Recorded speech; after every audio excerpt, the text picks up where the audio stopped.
ரெண்டு நல்லா இருக்கு. அந்த அந்த இடம் தானே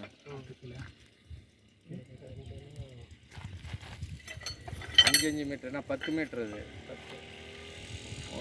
அதில் வந்து 5 மீட்டர் கழிச்சிட்டுனா 15 வரும். 0 to 10 அதில் 5 கழிச்சிடு. 1 2ன்னா 10 மீட்டரில் வரும். அது 10 மீட்டர்.